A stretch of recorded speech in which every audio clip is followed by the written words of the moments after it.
Assalamualaikum warahmatullahi wabarakatuh. Bismillah, walhamdulillah, wassalatu wassalamu ala rasulillah wa ala alihi wa sahbihi wa mawalah. Allahumma anfa'na bima 'allamtana wa 'allimna ma yanfa'una. Allahumma zidna ilma warzuqna fahma wa atina hikmah. Allahumma barik lana fi majlisina hadha bi rahmatika ya arhamar rahimin. Walhamdulillahi rabbil alamin. Taqabbalallahu minna wa minkum wa taqabbal ya karim.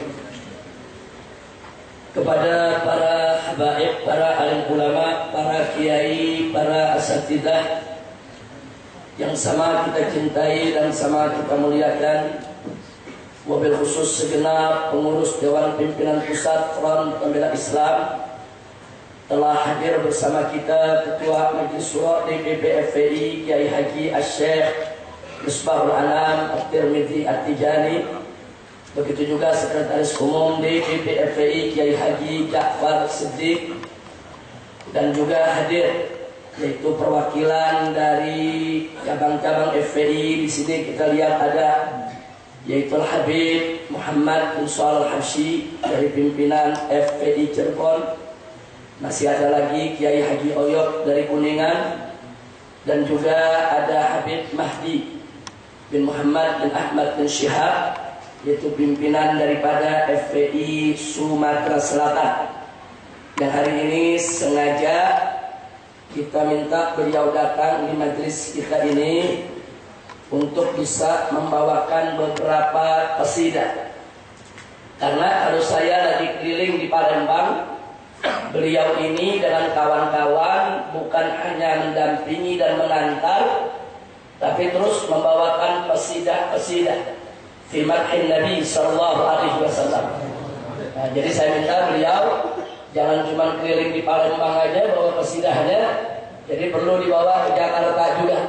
Nah, kita minta sebentar lagi untuk beliau bersama yaitu kawannya untuk bisa membawakan qasidah-qasidah di dalam memuji kita punya Nabi alaihi salatu wassalam, bertawassul yaitu kepadanya untuk memohon rahmat Allah subhanahu wa ta'ala.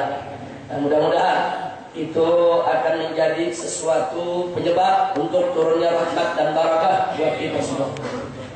Dan juga kita sampaikan yaitu selamat datang kepada Habib Salim Mu'attas, orang tua kita semua, dan juga para habaib yang lainnya. Di sini ada Habib Abdullah Al-Idrus, kemudian juga ada Habib Alwi bin Zain Al-Idrus, yang juga dengan setia mengikuti daripada pengajian kita ini. Dan juga di sini ada pimpinan daripada LDF, itu di samping Habib Ahmad Fikri Bafarai juga ada Habib Idrus Al-Habsyi. Mudah-mudahan kehadiran beliau ini semua akan menjadi penyebab lebih banyak turunnya rahmat dan barakah untuk kita. Dan hari ini juga kita punya tamu kehormatan, kawan lama saya, kawan seperjuangan, kawan setia kita semua, yaitu Bapak Haji Adiaksa Daud. Beliau adalah mantan Menteri Pemuda dan Olahraga Republik Indonesia. Sengaja beliau datang kemari, yaitu minggu yang lalu beliau datang ke Gunung Markas Syariat sana. Nah, hari ini beliau sempatkan untuk datang kemari karena pengajian kita ini. Mudah-mudahan kehadiran beliau lebih bisa mendorong yaitu persatuan kita agar semakin kuat. Amin ya rabbal alamin. Nah, saudara, pada acara pembuka ini,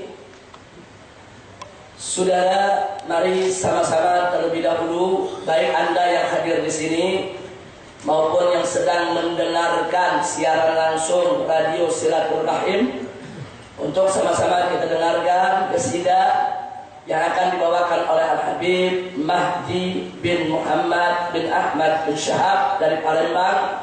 Falyatafaddal. Assalamualaikum warahmatullahi wabarakatuh. Bismillah, alhamdulillah, Allahumma shalli wa sallim ala sayyidina Muhammadin miftah babi rahmatillah, adada ma fi ilmillah, salatan wa salaman daimaini bidawami mulkillah, wa ala alihi wa sahbihi wa man walah, la hawla wa la quwwata illa billah.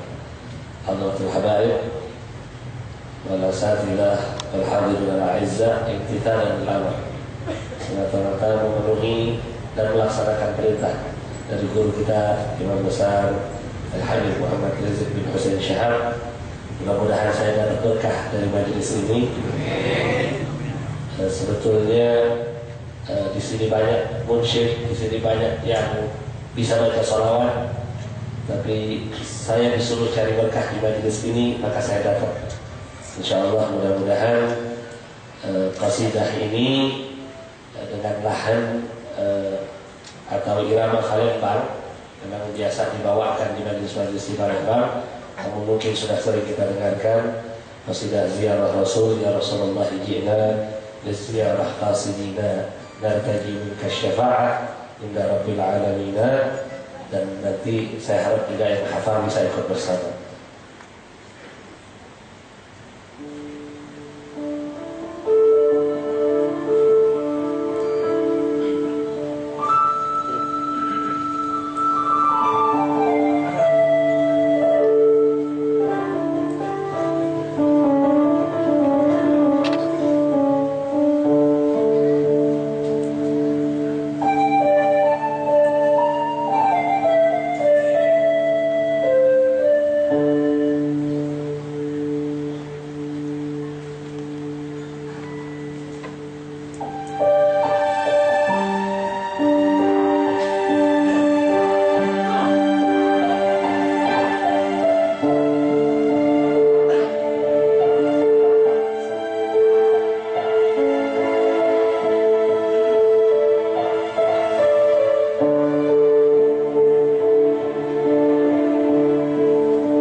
keprihatinan di mana tatkala umat Islam keberatan terhadap Haritanu yang dulu pernah dicawapreskan dan terhadap Ahok sebagai gubernur maupun wakil gubernur DKI Jakarta, juga terhadap Susi, menteri wanita yang perokok dan bertato. Artinya kan umat Islam menyampaikan keberatannya, kok begini begitu. Protes, keberatan.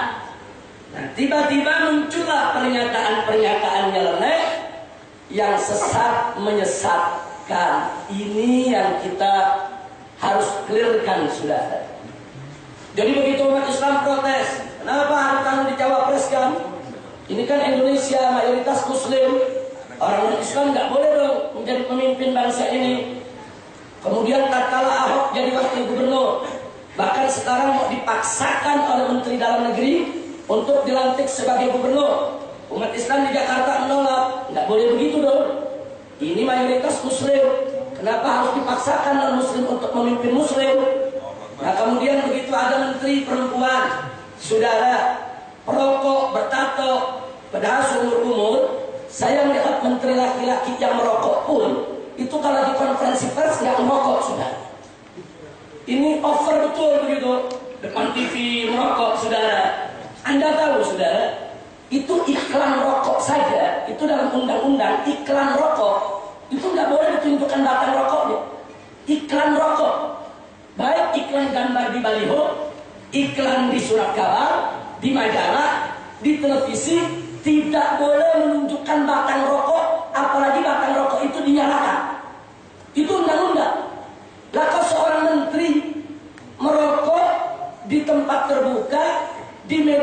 posisi saudara seorang wanita juga loh. Kalau kemudian masyarakat muslim protes, ya wajar. Nah, gimana jadi persoalan? Begitu protes-protes ini muncul, lahirlah pernyataan-pernyataan nyeleneh. Mari kita lihat pernyataan-pernyataan tersebut, saudara. Pernyataan nyeleneh yang sesat menyesatkan. Satu, apa mereka bilang? Lebih baik presiden kafir, jujur dan adil daripada presiden muslim, khianat dan zalim. Ini sering sekali kelompok-kelompok liberal bicara seperti ini nih, saudara. Sampai berpengaruh ke tengah-tengah generasi muda kita. Jadi apa mereka bilang? Lebih baik presiden kafir, jujur dan adil daripada presiden muslim, khianat dan zalim. Dan kagetnya saya, pernyataan macam ini mulai didukung oleh oknum-oknum kiai dan habaib. Enteng betul gitu namanya. Lebih baik presiden kafir, jujur, adil daripada presiden muslim, khianat, zalim. Jadi kelihatannya yang muslim ini udah brengsek betul gitu, saudara. Kelihatannya kalau kafir itu bagus betul gitu, saudara. Terus yang kedua, kalau soal gubernur apa mereka bilang? Lebih baik gubernur kafir, rajin dan pekerja keras daripada gubernur muslim, korup dan malas. Oh, ini di sosial media rame ini. Ini menjadi apa namanya, satu jargon kaum liberal yang kemudian berhasil mempengaruhi masyarakat awam umat Islam, dan dengan sangat menyesal juga berhasil mempengaruhi segelintir oknum ulama dan kiai, sehingga ulama, kiai dan segelintir habaib tersebut ikut-ikutan memfatwakan bahwa orang kafir boleh memimpin orang Islam. Mulailah mereka manipulasi dalil dan mulailah mereka melakukan korupsi hujah. Hati-hati, saudara. Maka itu ini mesti dikelirkan, nggak boleh didiamkan. Yang ketiga, apalagi mereka bilang lebih baik menteri wanita perokok bertato tapi tekun dan cerdas daripada menteri wanita berjilbab tapi korup dan culas. Jadi dia bikin perbandingan yang tidak ilmiah, yang serampangan, saudara, dan tidak memenuhi daripada parameter suatu komparasi. Nanti kita lihat. Kenapa saya katakan pernyataan ini nyeleneh dan sesat menyesatkan? Karena kalau orang nanti sudah mengatakan lebih baik presiden kafir, jujur dan adil daripada presiden muslim, khianat dan zalim. Lebih baik gubernur kafir, rajin dan pekerja keras daripada gubernur muslim, korup dan malas. Lebih baik menteri wanita perokok bertato tapi tekun dan cerdas daripada menteri wanita berjilbab tapi korup dan culas. Kalau ini dibiarkan, lama-lama finishnya mereka akan menyatakan lebih baik jadi orang kafir, sukses dan kaya raya daripada jadi orang Islam, gagal dan miskin papa. Na'udzubillah min dzalik. Sudah, ini digiring. Ini namanya penggiringan opini, penggiringan keyakinan, penggiringan sikap, dan ini sangat berbahaya.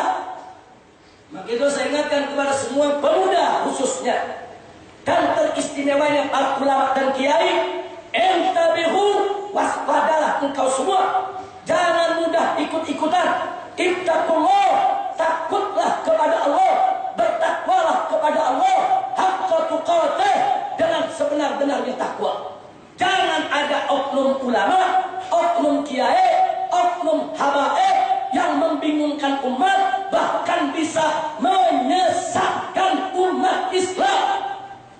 Ini pernyataan tidak benar, saudara. Nanti kita koreksi satu persatu supaya kita tahu bagaimana semestinya membuat suatu pernyataan, saudara. Jadi hati-hati. Kalau orang, sekali lagi saya ulangi, kalau orang yang mengatakan lebih baik presiden kafir asal jujur dan adil daripada presiden muslim tapi khianat dan zalim, kan kelihatannya benar gitu, saudara. Kelihatannya benar, saudara. Nah kemudian apa? Lebih baik gubernur kafir tapi rajin dan kerja keras daripada gubernur muslim tapi korup dan malas. Lebih baik menteri wanita perokok bertato tapi tekun dan cerdas daripada menteri wanita berjilbab tapi korup dan culas. Saudara, ini perumpamaan semua memposisikan kaum muslimin brengsek betul, memposisikan orang kafir mulia betul, saudara. Langsung atau tidak langsung, saudara, pernyataan dengan perbandingan seperti ini, saudara, itu telah melecehkan keislaman seorang muslim. Dan dia menonjolkan bahkan membanggakan kekafirannya orang kafir. Seolah-olah nggak apa-apa itu kekafiran. Yang penting baik, jujur, adil, nggak apa-apa orang kafir. Inna lillahi wa inna ilaihi raji'un. Ini pernyataan sesat menyesatkan. Ini pernyataan berbahaya. Nanti besok orang akan mengatakan, oh kalau begitu lebih baik jadi orang kafir saja. Yang penting sukses dan kaya daripada jadi orang Islam miskin, daripada jadi orang Islam gagal, daripada jadi orang Islam tidak sukses. Ini pernyataan sesat menyesatkan, tidak boleh diiyakan atau diaminkan oleh umat Islam, apalagi oleh kelompok yang dianggap ulama, kiai, habaib, tokoh Islam. Haram kalau ini diaminkan, sudah. Kira-kira jelas tidak? Jelas. Nah, pertanyaan saya, kalau memang perbandingan ini tidak didasari oleh titik puput terhadap Islam, saudara, ini pernyataan didasarkan kepada kebencian kepada Islam, kebencian kepada Muslim. Luar biasa ini kebenciannya. Kalau memang tidak didasarkan kepada kebencian, kenapa tidak dibalik? Mari kita lihat, kenapa tidak kita balik pernyataan. Satu, kalau tadi dia katakan lebih baik presiden kafir, jujur dan adil daripada presiden muslim, khianat dan zalim. Kenapa tidak dibalik? Lebih baik presiden muslim, jujur dan adil daripada presiden kafir, khianat dan zalim. Udah kafir, khianat lagi. Kenapa nggak dibikin pernyataannya begini? Kenapa nggak dibalik, saudara? Baik, yang kedua, tadi mereka menyatakan lebih baik gubernur kafir, rajin dan pekerja keras daripada gubernur muslim, korup dan malas. Kenapa tidak dibalik? Lebih baik gubernur muslim, rajin dan pekerja keras daripada gubernur kafir, korup dan malas. Saya mau tanya, gubernur kafir yang korup ada nggak sih? Siapa bilang nggak ada, saudara? Banyak. Justru yang korupsi gila-gilaan di negeri kita ini kafir semua. Itu uang negara triliun-triliunan di BLBI. Itu emitansil dari uang negara, saudara, triliun-triliunan. Itu muslim atau kafir? Jangan pikir orang kafir bersih, seolah-olah yang muslim yang kotor, yang brengsek. Kenapa tidak dibalik? Lebih baik gubernur muslim, rajin dan bekerja keras daripada gubernur kafir, korup dan malas. Kenapa tidak dibalik? Kenapa justru yang dia katakan lebih baik gubernur kafir, rajin dan bekerja keras daripada gubernur muslim, korup dan malas? Ini ungkapan menunjukkan kebencian kepada Islam, permusuhan terhadap umat Islam, dan ini ingin menyesatkan kaum muslimin. Tidak boleh untuk kita biarkan.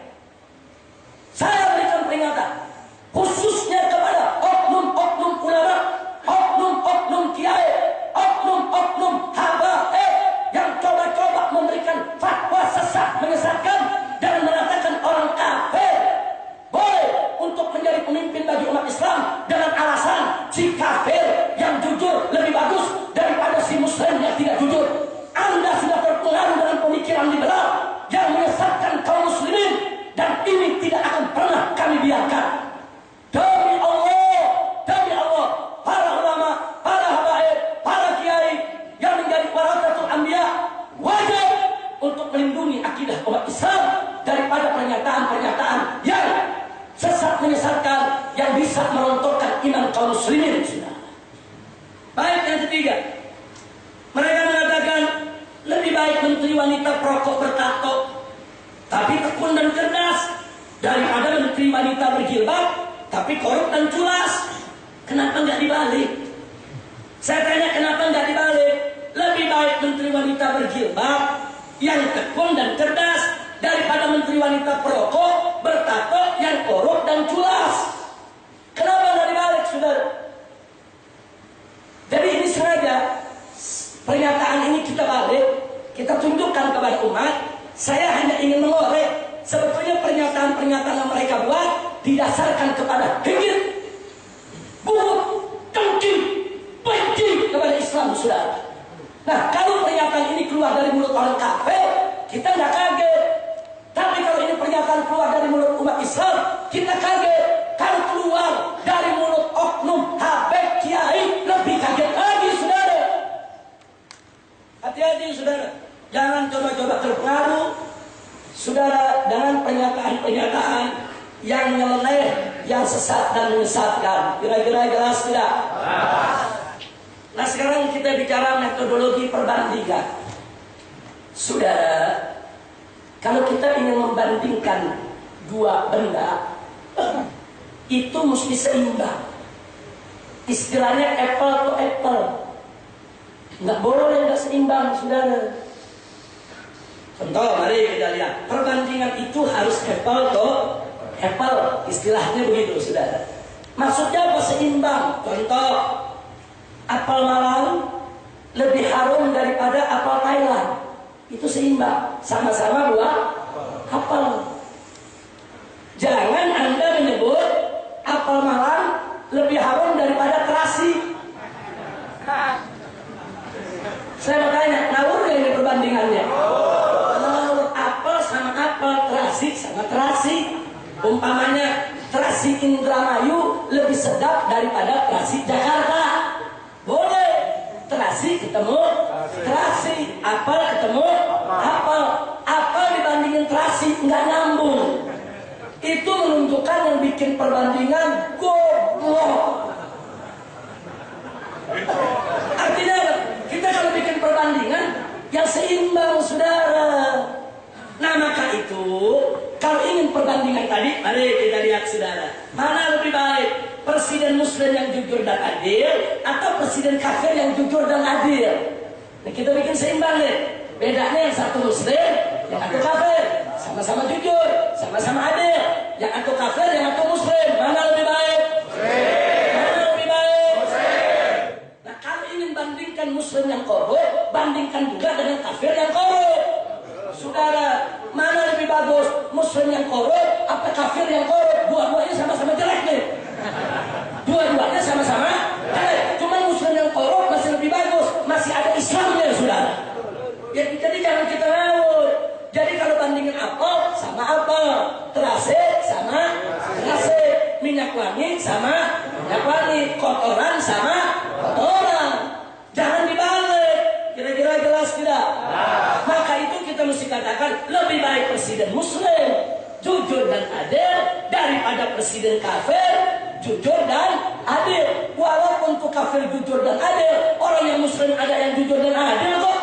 Saudara, tentu yang Muslim jauh lebih baik daripada yang kafir. Yang kedua, mestinya kita buat lebih baik gubernur Muslim rajin dan pekerja keras daripada gubernur kafir rajin dan pekerja keras. Sama-sama rajin, sama-sama pekerja keras. Cuman bedanya yang satu Muslim, yang satu kafir. Mana yang lebih baik? Mana yang lebih baik?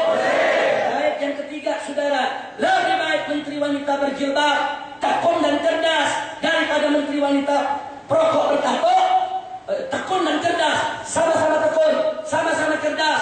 Yang satu berjilbab, santun, rapi, nggak ngerokok. Yang satu udah nggak pakai jilbab, bertato, ngerokok. Mana lebih baik? Berjilbab atau tidak berjilbab? Takbir. Sallu ala Nabi. Kalau bikin perbandingan begini, saudara, kadang-kadang umat Islam dibodohi dengan perbandingan-perbandingan yang menyesatkan. Lebih baik presiden kafir asal jujur dan adil daripada presiden Muslim yang korup. Enaknya dia ngomong, saudara. Apa kau pikir presiden Muslim yang jujur tidak ada? Apa kau pikir orang Muslim yang cerdas tidak ada? Apa kau pikir orang Muslim yang pekerja keras tidak ada? Saudara, jangan kau banggakan dulu kalau ada orang kafir jadi gubernur rajin, pekerja keras, terus kita lecehkan bangsa kita. Bangsa Indonesia ini rajinnya luar biasa, saudara. Anda jangan lihat di atas dulu jadi pejabat. Anda jalan tiap pagi ke pasar Indo, Kramat Jati. Anda datang itu ke pasar Palmerah. Anda datang ke pasar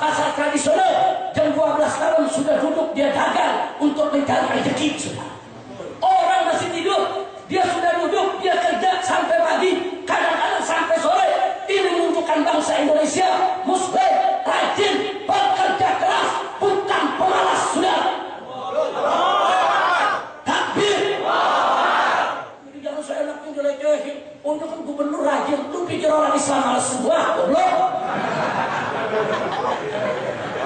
Kalau mau bandingin muslim yang malas, bandingin sama kafir yang malas juga, betul? Kalau tanya, kafir yang malas banyak gak? Kafir yang malas banyak gak? Kafir yang korup banyak gak? Kafir yang rusak banyak gak? Yang rusak bandingin sama yang rusak. Sudah, terasi. Kotoran. Saudara. Nah kalau apel sama apel dong, jeruk sama jeruk, saudara, duren sama duren, yang bagus sama yang bagus, bandingin. Itu namanya komparasi dengan metodologi yang lurus dan benar. Kira-kira jelas tidak? Paham semua? Jadi kalau besok ada yang ngomong semacam tadi, bisa dijawab? Takbir. Allahumma sholli ala sayyidina Muhammad wa ala ali sayyidina Muhammad. Nah, ini yang saya mau sampaikan, saudara. Nah, baiklah.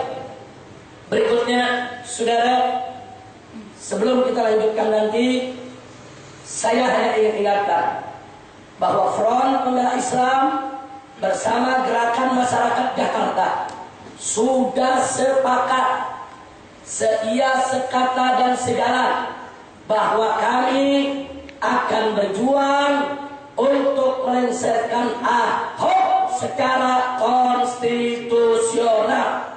Dan kami tidak akan pernah biarkan orang kafir untuk memimpin kaum muslimin, saudara. Kami tidak peduli kalau ada oknum MUI, oknum imam masjid, oknum habib, oknum kiai yang dimanfaatkan oleh Ahok untuk mengkampanyekan supaya dirinya bisa diterima sebagai pemimpin daripada umat Islam Jakarta, saudara. Karena itu saya ingatkan kepada para ulama, kiai, habaib, jangan mau diadu domba, jangan kau mau jadi stempel orang kafir, jangan kau biarkan dirimu menjual ayat-ayat Allah hanya untuk kesenangan duniawiyah semata. Ittaqullah, takutlah engkau sekalian kepada Allah. Takutlah kepada Allah. Jangan engkau menjadi daripada budak hawa nafsu dan budak orang-orang kafir untuk meraih kekuasaan, sudah. Maka itu saya mau tanya di sini semua, siap untuk bersama-sama melengsarkan Ahok? Siap untuk bahu-membahu melengsarkan Ahok? Takbir! Shallu ala Nabi. Ada yang nanya, Habib, nanti kalau Ahok dilantik juga bagaimana? Udah capek-capek berjuang tetap dilantik. Karena kan Menteri Dalam Negeri kan orang dia. Karena sekarang DPRD udah dikuasai sama dia. Saudara nggak usah khawatir. Sekarang ini lagi ngetren DPR tandingan. Lagi ngetren kan? Ada P3 tandingan. Ada ya? Besok kita bikin Gubernur DKI tandingan. Pusing-pusing amat, saudara. Kita nggak usah ngakui si kafir, kita cari orang Islam buat jadi gubernur. Setuju? Setuju? Dukung? Nah, kalau kita disalahin, Abed nggak boleh begitu. Nah, buktinya PDIP bikin DPR tandingan. Kan lu yang ngajarin.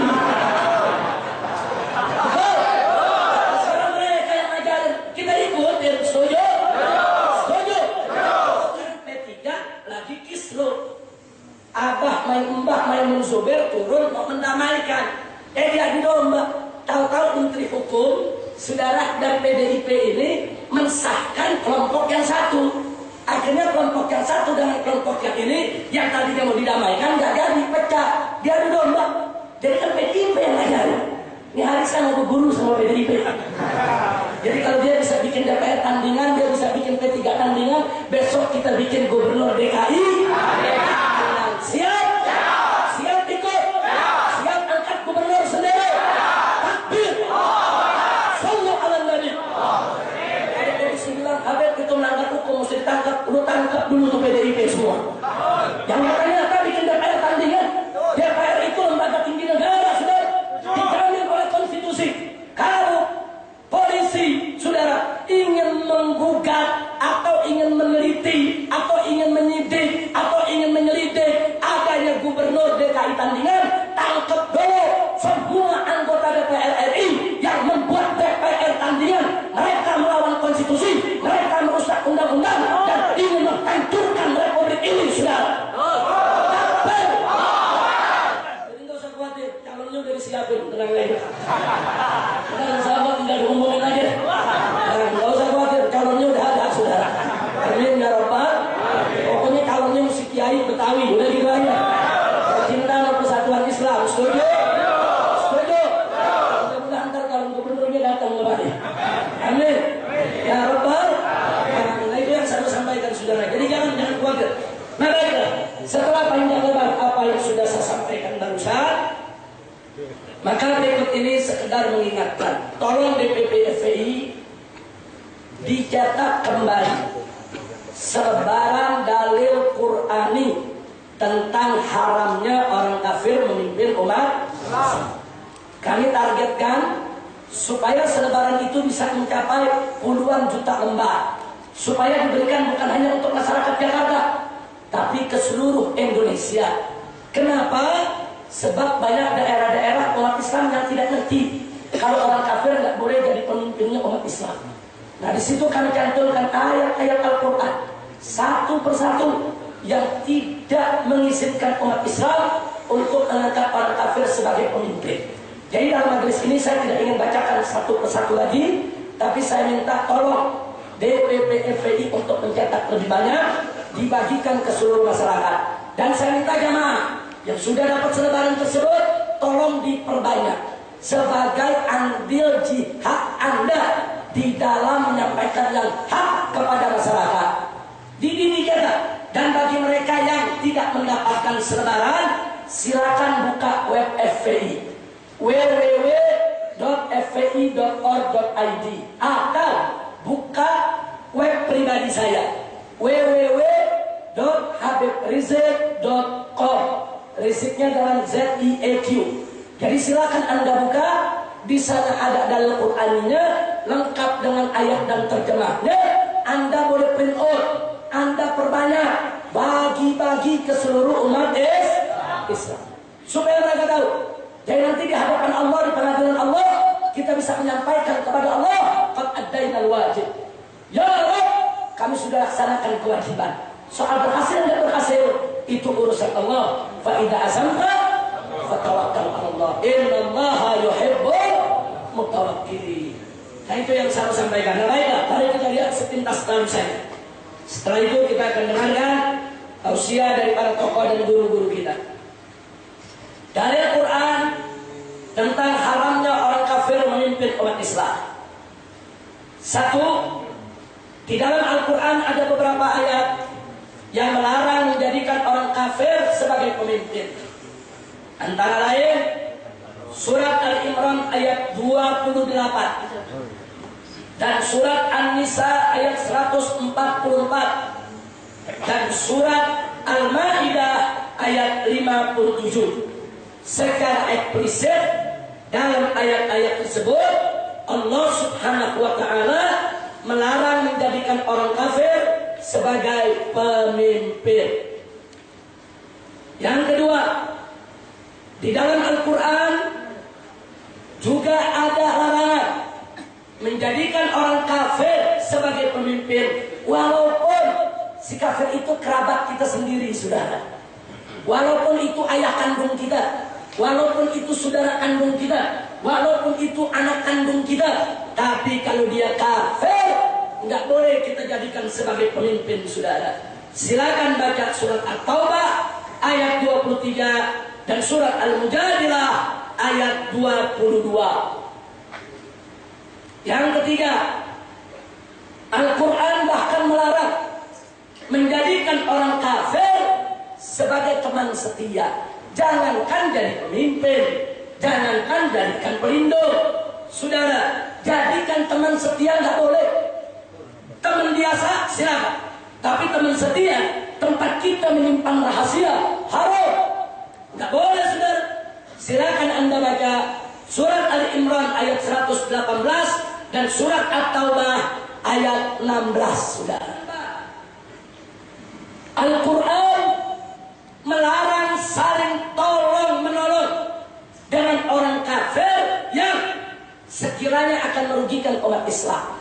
Jadi kalau kita tolong menolong dengan orang kafir nggak merugikan umat Islam, boleh. jaga keamanan, jaga ketertiban, membangun negara, silakan saudara. Tapi kalau tolong menolong dengan orang kafir yang merugikan umat Islam, haram. Sebagaimana Allah firmankan dalam surat Al-Qasas ayat 86 dan surat Al-Mumtahanah ayat 13.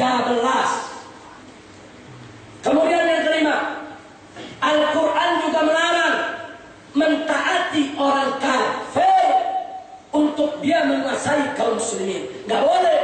Sebagaimana tertera dalam surat Ali Imran ayat 149 dan 150. Yang keenam, saudara, bahkan Al-Quran melarang memberi peluang sekecil apapun kepada orang kafir sehingga dia bisa menguasai umat Islam. Nggak boleh. Tidak boleh memberikan sedikit pun peluang kepada orang kafir yang dengan peluang tersebut dia kuasai umat Islam, dia atur umat Islam, dia kerjai umat Islam. Haram. Sebagaimana Allah firmankan dalam surat An-Nisa ayat 141. Kemudian yang ketujuh, Al-Quran juga memvonis munafik kepada muslim yang menjadikan kafir sebagai pemimpin. Silakan buka surat An-Nisa ayat 138 dan 139. Jelas Allah nyatakan orang yang mengangkat orang kafir sebagai pemimpin, Allah nyatakan mereka munafik. Kemudian yang ke-8, di dalam Al-Quran Allah juga menyatakan zalim terhadap muslim yang mengangkat orang kafir sebagai pemimpin. Silakan buka surat Al-Maidah ayat 51. Kemudian saudara, yang ke-9, Allah juga menyatakan fasik kepada orang Islam yang mengangkat orang kafir sebagai pemimpin. Lengkap sudah. Allah sebut munafik, Allah sebut zalim, Allah sebut fasik. Silakan buka surat Al-Maidah ayat 80 dan 81, saudara. Yang ke-10, Allah memvonis sesat. Kalau tadi udah munafik, zalim, saudara, nggak ada tambahan lagi. Allah nyatakan sesat orang yang menjadikan orang kafir sebagai pemimpin. Silakan buka surat Al-Mumtahanah ayat 5, saudara. Yang ke-11, Al-Quran mengancam azab bagi yang menjadikan orang kafir sebagai pemimpin atau teman setia. Ada azab. Setelah Allah katakan mereka sesat, mereka fasik, mereka zalim, mereka munafik, Allah nyatakan mereka akan mendapat azab. Silakan buka surat Al-Mujadilah ayat 14 dan 15. Dan kemudian saudara, di bagian 12 Allah mengajarkan umat Islam doa supaya dibaca tiap hari, supaya kita tidak menjadi sasaran fitnah bagi orang kafir, saudara. Kita baca di mana bunyi doanya, Rabbana la taj'alna fitnatan lil ladzina kafaru waghfir lana Rabbana innaka antal azizul hakim. Kita lagi mohon kepada Allah, jangan sampai kita ini menjadi sasaran fitnah orang kafir, tapi kita sendiri yang menjadikan orang kafir sebagai pemimpin yang besok kerjain kita. Inna lillahi wa inna ilaihi. Saudara, tolong dicatat, kalau ada seorang anak gadis muslimah, punya ayah, punya paman, punya saudara, punya wali kafir semua, apa boleh jadi wali nikah? Ya. Siapa yang jadi wali nikah? Hakim. Tolong dicatat, orang kafir jadi wali nikah buat anak kandungnya saja haram. Haram. Bagaimana jadi pemimpin? Bagaimana menjadi wali wilayah? Bagaimana menjadi wali negara? Bagaimana menjadi wali suatu kota? Bagaimana menjadi wali suatu daerah? Haram. Ini anak kandungnya yang mau menikah, anak kandungnya, saudara. Dia bapak kandung, kafir, nggak boleh jadi wali. Kalau si kafir saja nggak boleh jadi wali nikah untuk anak kandungnya sendiri, apalagi si kafir jadi wali orang yang beriman, wali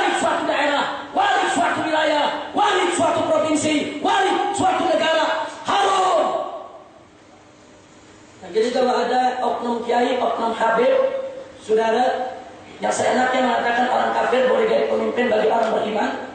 Besok anak gadisnya kalau kawin suruh orang kafir lagi jadi walinya ya. Sembarangan aja saudara. Apa mereka nggak ngeliat? Jangan, kalau kau nggak ngerti fikih, nggak ngerti syariat, jangan kau bicara fikih. Jangan, saudara. Oh kau ngertinya hadis, urusin hadis, jangan bicara fikih. Oh kau ngertinya tafsir, kau urusin tafsir. Jangan soal fikih. Jangan, karena ilmu fikih berbeda. Ilmu fikih berbeda. Enggak sembarangan orang mengeluarkan fatwa, saudara. Jangan mentang-mentang kau dianggap ahli hadis, yang satu dianggap ahli Quran, terus masa enaknya untuk memberikan fatwa dalam bidang fikih. Ini urusan fikih, saudara. Enggak boleh. Ini urusan kepemimpinan, urusan ahkamul Islam yang enggak boleh sembarangan kita mengeluarkan fatwa, saudara. Jadi biarkanlah kau jadi penonton yang baik saja. Biarkan para habaib, para ulama yang sedang berjuang untuk menolak para kafir jadi pemimpin, kau doakan aja. Kalau kau nggak mau doakan, tutup mulut, diam.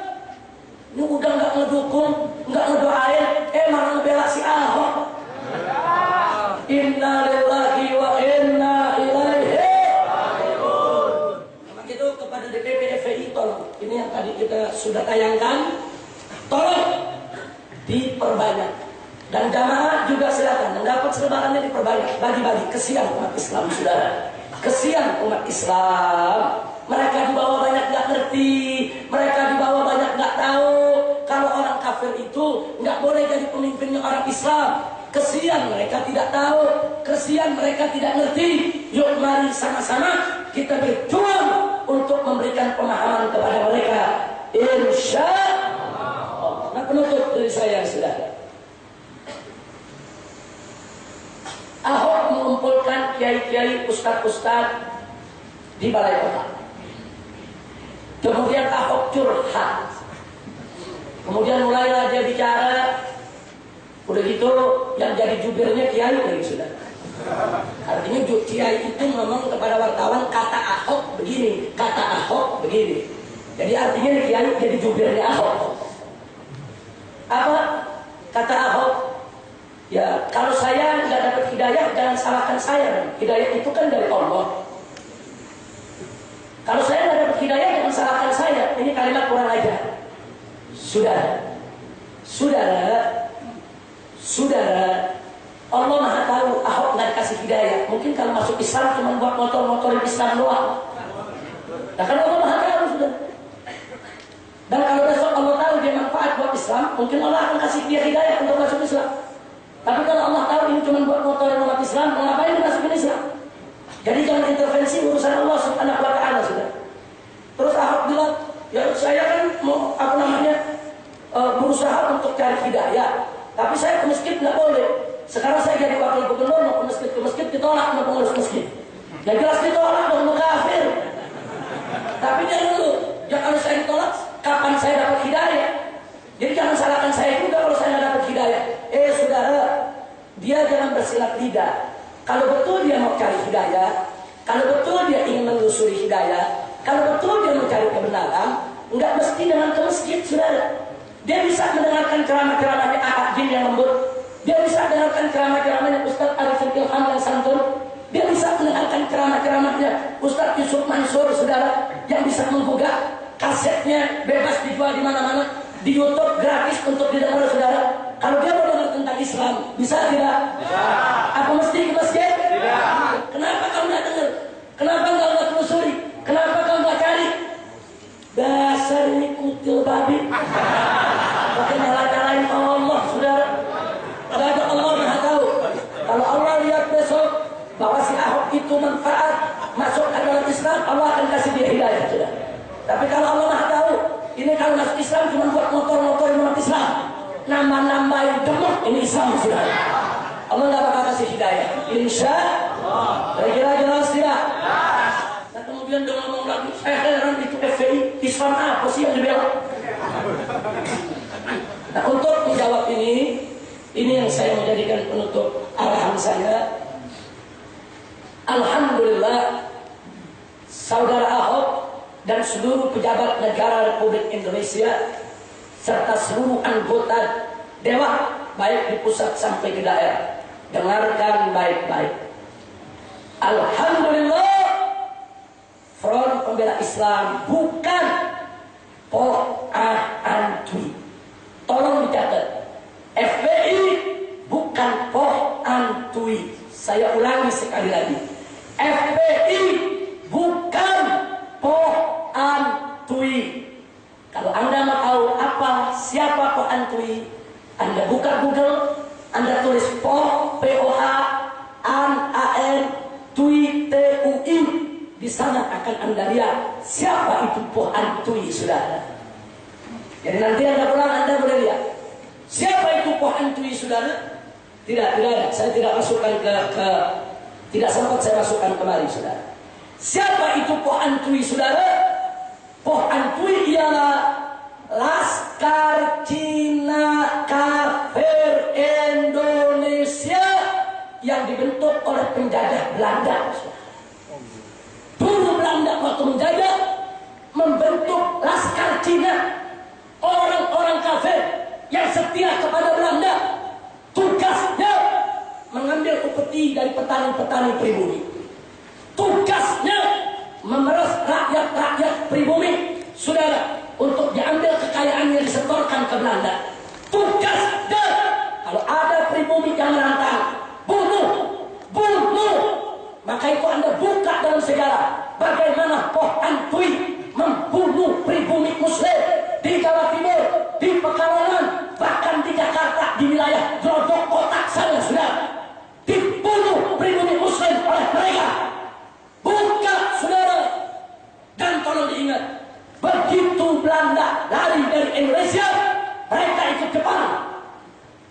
Begitu Jepang hengkang dari Indonesia, mereka ikut PKI. Jadi waktu pemberontakan PKI, mereka ikut PKI.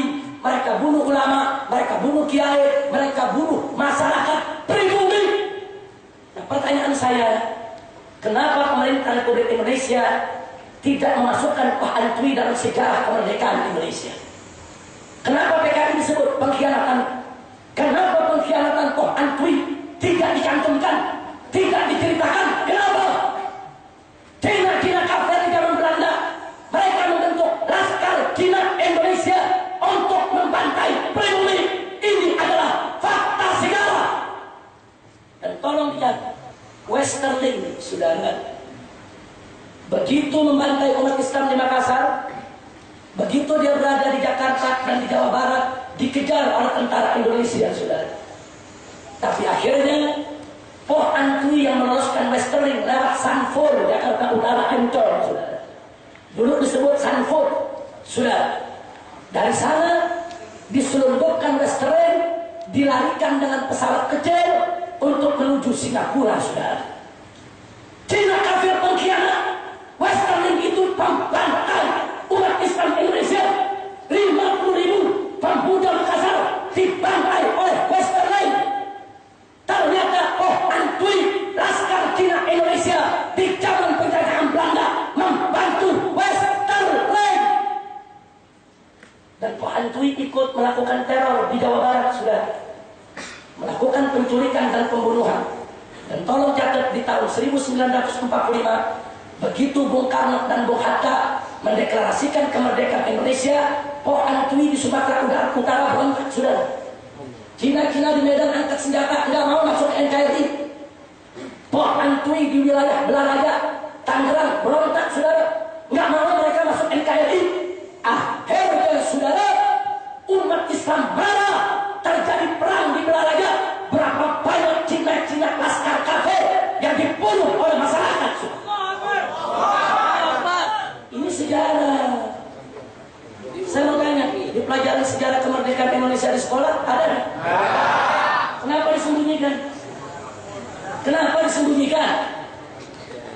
Jadi jangan mentang-mentang sekarang kau kaya raya, ini Cina kafir, saudara, sudah kuasai ekonomi, sekarang dia menguasai politik, dia merasa dirinya bersih, setia kepada bangsa, nasionalismenya tidak diragukan, omong kosong. Maka itu saya minta kepada pemerintah, Anda tahu dulu, saudara, makanya jangan kaget. Kenapa di zaman Soeharto dulu Cina dibatasi, saudara?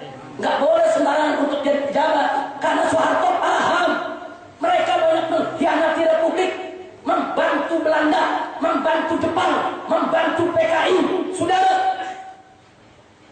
Maka itu dilarang oleh Soeharto. Jangan menyalahkan Soeharto. Soeharto sudah mengambil satu sikap yang tepat. Kenapa? Mereka patut dicurigai. Orang-orang kafir ini ingin memecah belah Republik Indonesia ini, saudara. Sama kita kasih tahu Ahok, kau belajar dulu soal poh antui. Jadi FPI bukan poh antui. FPI Klinik Pribumi Indonesia, FPI milik umat Islam Indonesia. FPI bukan pengkhianat. FPI berjuang untuk umat Islam Indonesia, berjuang untuk agama, berjuang untuk bangsa, berjuang untuk negara. Dan tolong catat, alhamdulillah, para habaib Dzurriyyatul Rasul datang ke Indonesia. Dan hari pertama mereka datang bukan sebagai penjajah, mereka datang sebagai penyebar Islam. Kemudian mereka membawa dengan bangsa Indonesia. Mereka menikah dengan wanita-wanita Indonesia sampai anak-anak mereka, saudara. Itu yang kita kenal dengan Wali Songo. Mereka adalah habaib yang menyebarkan luas Islam di Indonesia, saudara. Nggak sampai di situ, mereka kawin sama anak-anak sultan-sultan, raja-raja pribumi, dan kemudian mereka menjadi sultan-sultan Islam yang sangat dicintai oleh bangsa Indonesia. Betul? Dan begitu Belanda datang, mereka melakukan perlawanan, saudara. Tidak ada mereka yang membantu Belanda. Semuanya melakukan perlawanan. Habaibnya, ulamanya, seperti Diponegoro, Imam Bonjol, Teguh Umar, di mana-mana semua angkat senjata melawan penjajah. Ada habaib dari pengkhianat, saudara. Nggak ada. Saya punya ayah almarhum Sayyid Husain bin Muhammad Syahab, saudara, dulu ditangkap oleh Belanda. Kenapa ditangkap, saudara? Karena ayah saya bekerja di Palang Merah Belanda, menyiapkan perbekalan. Tapi di waktu-waktu tertentu, perbekalan dari gudang Belanda tersebut ayah saya keluarkan untuk para gerilyawan, saudara, untuk pasukannya Kiai Haji Nur Ali di Bekasi. Jadi begitu ini terus berlanjut, ya, kerja dengan Belanda. Saya punya ayah bahasa Belandanya cukup baik, cukup bagus. Dia gagak gudang Belanda, tapi perbekalan Belanda kemudian terus diberikan kepada gerilyawan, saudara. Akhirnya ada pengkhianat yang membocorkan itu kepada Belanda. Saya punya ayah ditangkap dari depan pintu rumah sampai ke penjara di Kalimalang, saudara, diseret dengan jeep, diikat dengan tambang, diseret dengan jeep, dibawa itu ke Kalimalang, saudara. Saya nggak usah cerita kakek, saya nggak usah cerita datuk, baru cerita ayah saja, saudara.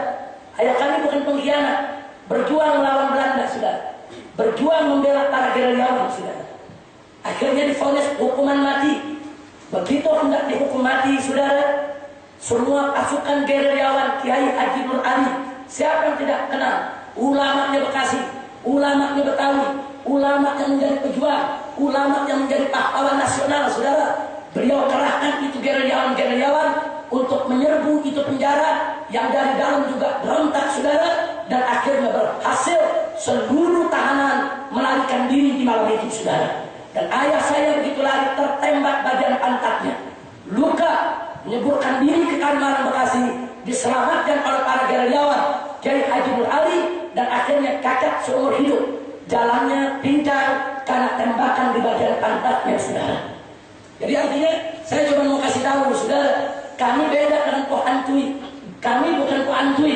Habaib itu di Indonesia pejuang, habaib itu di Indonesia penyebar Islam, saudara. Jadi jangan coba-coba, saudara, orang-orang macam Ahok atau yang mendukung Ahok terus ingin membesar-besarkan jasanya Cina kafir di Indonesia. Mereka pengkhianat, mereka yang membantai pribumi, mereka yang merusak Islam. Sekarang mereka membicara kebangsaan, mereka membicara nasionalisme. Kami habaib bukan hanya bicara dari dulu sampai saat ini. Kami sudah buktikan, kami cinta agama, kami cinta negara, kami cinta bangsa, dan kami tidak akan bergeser dari itu semua. Sallu ala Nabi. Ini yang saya mau sampaikan, saudara. Jadi habaib itu berjuang. Mereka banyak dibunuh, mereka banyak dihabisi oleh Belanda, saudara. Mereka nggak khianat kepada Republik ini, saudara. Sama gitu saya minta semua jamaah di sini dan mereka yang mendengarkan siaran radio Silaturahim, silakan buka komputer Anda, buka Google Anda, tulis Poh Antui. Di sana akan Anda lihat, saudara, siapa itu Po Antwi, kemudian siapa itu, yaitu tokoh-tokohnya. Ada seorang tokoh Po Antwi dibuat buku, dianggap pahlawan, saudara. Itu Jacket Chan itu, saudara, dianggap pahlawan, padahal dia orang Po Antwi. Dia yang meloloskan Westerling, dia yang melakukan pembantaian, saudara, terhadap umat Islam. Korbannya Po Antwi hari ini, saudara, yang lanjut usia masih ada. Dulu di Gelodok Kota itu Jalan Gajah Mada, Hayam Buruk, itu markasnya Po Antwi. Coba-coba orang Islam, saudara, masuk ke sana tanpa izin mereka, dihabisi. Iya, waktu itu FPI belum ada. Kalau FPI udah ada, kita sembelih mereka semua. Jangan coba kurang ajar sama bangsa Indonesia. Betul? Maka itu saya serukan, saudara, sudah waktunya kepada seluruh pejabat negara Republik Indonesia, kepada seluruh anggota dewan dari pusat sampai ke daerah, sudah waktunya kembalilah Anda kepada Undang-Undang Dasar 1945 yang asli. Di dalam Undang-Undang Dasar 1945 yang asli ditulis Presiden Indonesia harus pribumi. Bahkan dalam Piagam Jakarta ditambahkan harus pribumi dan harus beragama Islam. Itu undang-undang sudah bagus. Kenapa kau hapus? Kenapa kau hapus? Diganti Presiden Indonesia adalah warga negara Indonesia. Selesai. Apakah orang kafir dari luar negeri jadi warga negara Indonesia baru sehari terus boleh jadi presiden? Tidak boleh. Periksa dulu nasionalisme kebangsaannya. Periksa dulu cintanya kepada bangsa dan negara ini, saudara. Nah, maka itu kita minta balikin lagi itu aturan. Tulis dalam Undang-Undang Dasar, Presiden Republik Indonesia harus pribumi asli beragama Islam. Saya nomor 1 yang mendukung aturan itu, saudara. Gara-gara dirubah warga negara Indonesia, akhirnya Cina kafir boleh jadi presiden, saudara. Gara-gara diubah, saudara, akhirnya musuh Islam boleh, musuh bangsa ini boleh jadi presiden, saudara. Bahaya tidak? Bahaya tidak? Undang-Undang Dasar 1945, peninggalan para founding father, peninggalan para pendiri bangsa ini diobok-obok, saudara. Diobok-obok saat reformasi. Dulu dalam UUD 45 tidak ada kata demokrasi, sekarang banyak kata demokrasi. Dulu dalam UUD 45 tidak ada ekonomi liberal, sekarang dalam UUD 45 ada ekonomi liberal, saudara. Diobok-obok. Maka itu saya serukan seluruh bangsa Indonesia, mari kita kembali ke Undang-Undang Dasar 1945 yang asli, yang dijiwai oleh Piagam Jakarta. Insya Allah. Kira-kira jelas tidak? Saya mau tanya, apa Anda ridho orang kafir jadi presiden? Apa Anda ridho orang kafir jadi presiden? Apa Anda setuju kalau presiden Indonesia harus beragama Islam? Setuju tidak? Setuju tidak? Harus pribumi yang Muslim? Setuju?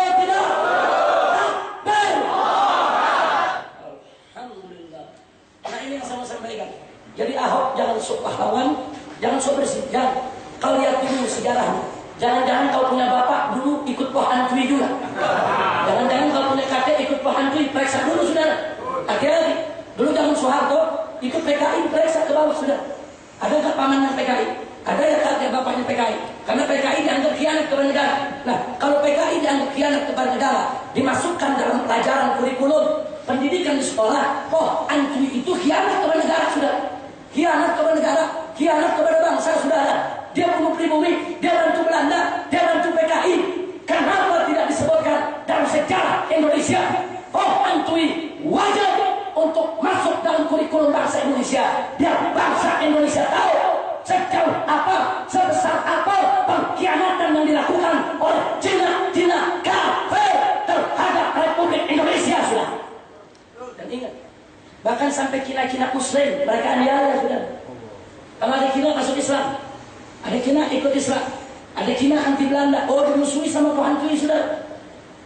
Jadi Cina yang Muslim, yang baik-baik, yang bagus-bagus, mereka bunuh juga, saudara. Maka itu hati-hati, ini Cina kafir ini berbahaya, saudara. Kira-kira jelas tidak? Nah, itulah yang saya mau sampaikan pada kesempatan hari ini. Kita masih punya waktu cukup luas.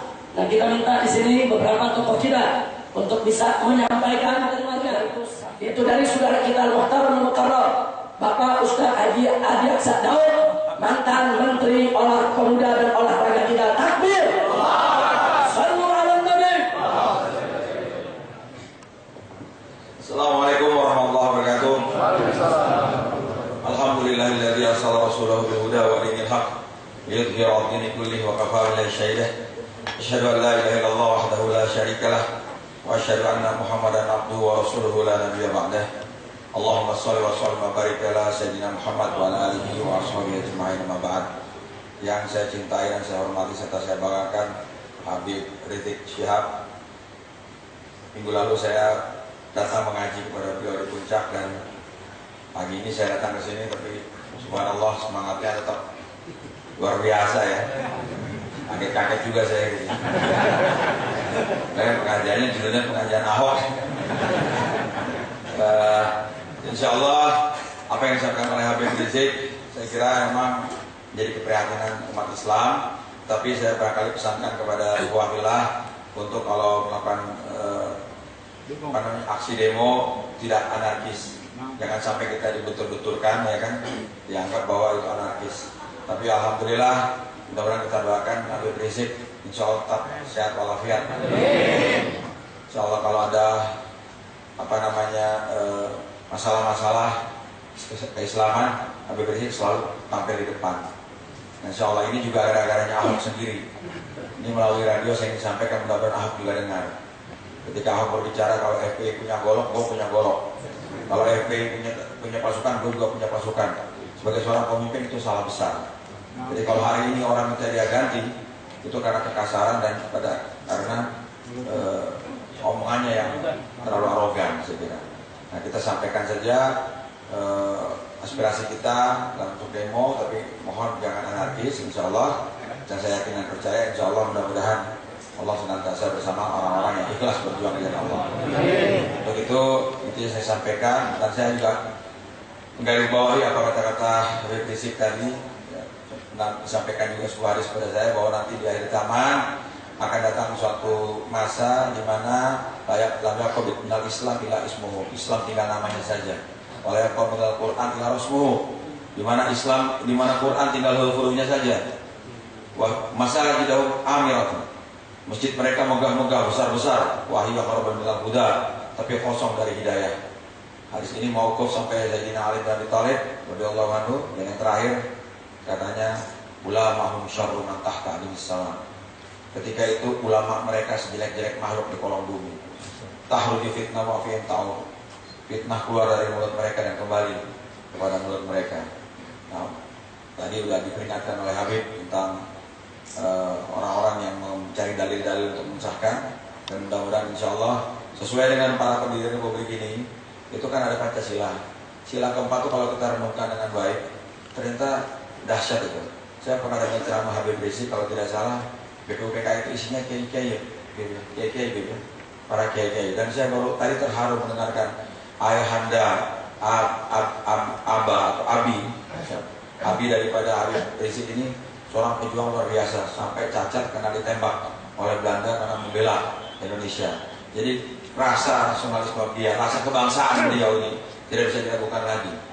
Jadi insya Allah akan senantiasa berada di depan kalau ada hal-hal yang menyimpang dari ajaran Islam.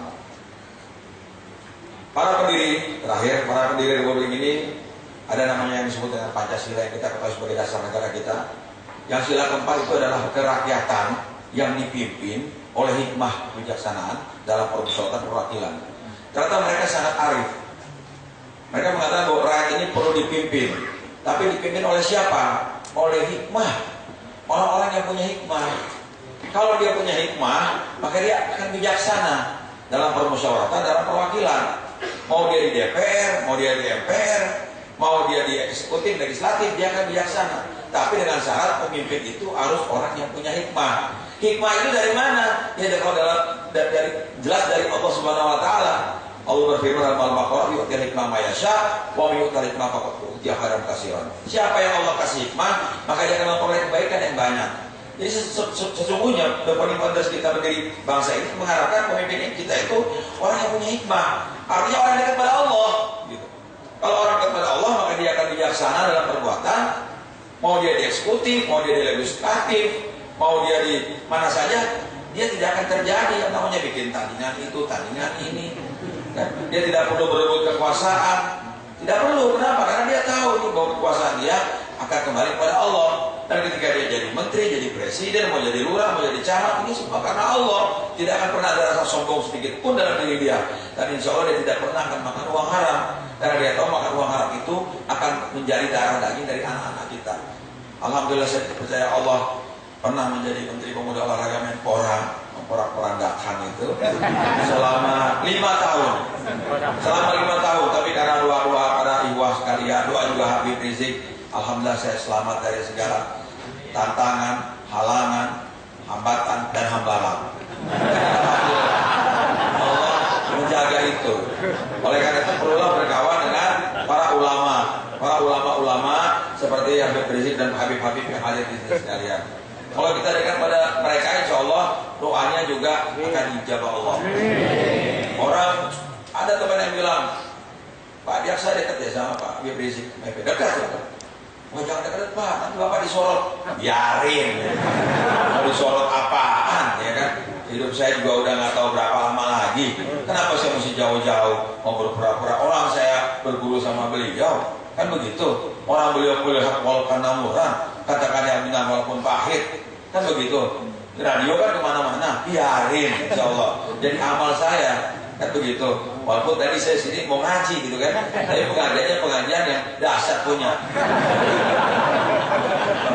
Oke, Habib bilang jangan lupa hari Ahad atau datang kita ada rame sama teman-teman, ada Haji Ayo, Haji Gatot turun ke sini. Gitu. Tapi mereka pada kaget-kaget semua. Alhamdulillah. Nah jadi kalian mengatakan begitu, terus terang aja. Jangan kata-kata tuh dekat. Kenapa? Wah bahaya kata siapa? Kalau kata setan emang bahaya. Tapi kalau kata malaikat pahala gitu. Nggak ada masalah, ya kan? Nah begitu. Jadi insya Allah itulah ya. Oh jangan kan ada ini gimana kan mantan menteri nanti orang lihat orang sholat nggak ada masalah. Yang penting Allah ya kan? Karena dalam surat Al-Tawbah Allah mengatakan bekerjalah kamu, Allah Rasul dan orang iman akan melihat pekerjaanmu. Mau jadi presiden kek, mau jadi wapres kek, mau jadi menteri kek, mau jadi gubernur kek, itu akan kembali kepada Allah Subhanahu Wa Taala. Alhamdulillah Allah selamatkan kita sudah cukup, nggak perlu lagi jadi menteri udah cukup. Alhamdulillah sekarang kita ikut ngaji aja sama Habib, datang ke puncak dan walaupun jalannya jauh banget. Saya bilang sama teman-teman ini kalau pulang dari tempat Habib nih, kalau orang melahirkan ini melahirkan tengah jalan aja. Masya Allah gitu. Tapi Habib bicara sana bahwa anak-anak itu saya habis pikir, dia bilang waduh jauhnya minta ampun ya. Udah jalannya rusak lagi tapi pahalanya besar. Ya kalau istri belum lagi hamil bisa melahirkan di tengah jalan. Tapi itu bagian dari perjuangan gitu kan. Udah airnya nggak ada lagi ya kan. Gitu ya. Mau wudhu susah banget gitu ya. Tapi saya menitikan air mata ya alhamdulillah dengan 30 hektar di markas syariah yang di sana. Alhamdulillah luar biasa. Itulah bagi Allah Subhanahu Wa Taala. Dan karena doa-doa beliau pun juga alhamdulillah saya selesai jadi menteri dan tidak menjadi dubes gitu loh. Kalau jadi dubes bukan dubes duta besar, tapi banyak menteri, mantan menteri, banyak bupati, banyak wali kota jadi dubes, bukan duta besar tapi duduk di belakang besi. Kalau mau aman, dekat aja sama Habib. Betul nggak? Allahu Akbar. Hari ini nggak ada partai, ya kan? Saya tidak menjadi aktivis partai, jadi orang yang lepas, tapi saya jamaahnya Habib, insya Allah. Bikin apa aja jamaah beliau. Suruh demo, ayo, ya kan? Insya Allah ya. Cuma jangan anarkis aja, kan? Gitu, kan? Kalau anarkis, kan orang bilang lagi, wah itu siapa penggerak untuk si komis tuh? Allah ya kan? Jadi gitu, ya. Kalau Habib sih nggak apa-apa, jantungnya double dia. Ya. Semua nih. Kita kan masih mikir anak juga ya kan. Kita udah gak mikir lagi deh kan.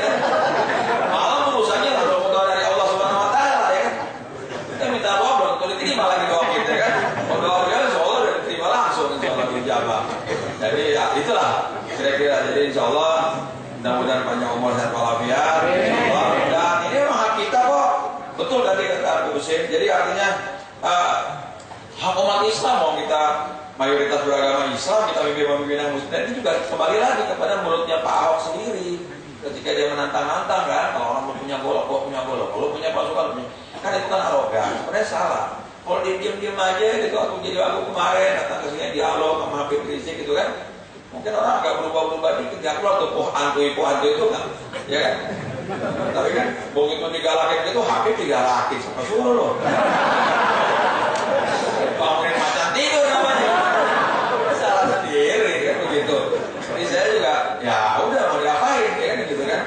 Tapi memang betul itu hadisnya jelas, kita tidak walang tarto ayatnya walang tarto angkal Yahudi walang Nasara hatta tatabia bila tahu itu jelas itu. Jadi ini sudah masalah yang masalah kita bersama. Jadi saya kira kita jangan anarkis, kita lakukan, mudah-mudahan Allah meridhoi perjuangan kita semua. Saya kira ini dari saya sampaikan, dan saya hanya berdoa insya Allah mudah-mudahan insya Allah perjuangan Habib Rizik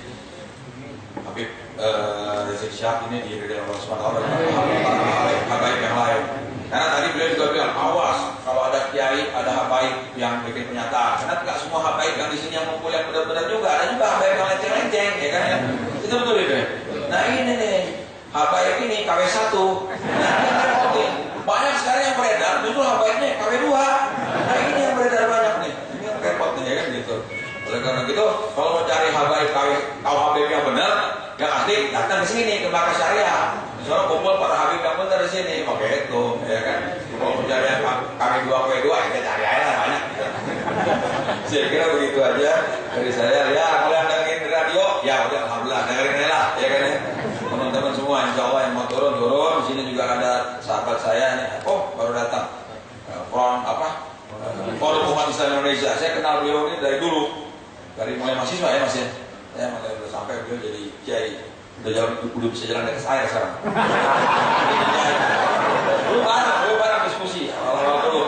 Zaman mahasiswa dulu ya, betul ya Ustaz ya. Harus jalan dari saya kayak. Bentar lagi kalau teman Habib Rizik beliau ke puncak kita naik mobil dia nggak perlu baca Fatihah nyampe deh. Cuma digotong. Mudah-mudahan insyaallah Assalamualaikum warahmatullahi wabarakatuh. Assalamualaikum warahmatullahi wabarakatuh.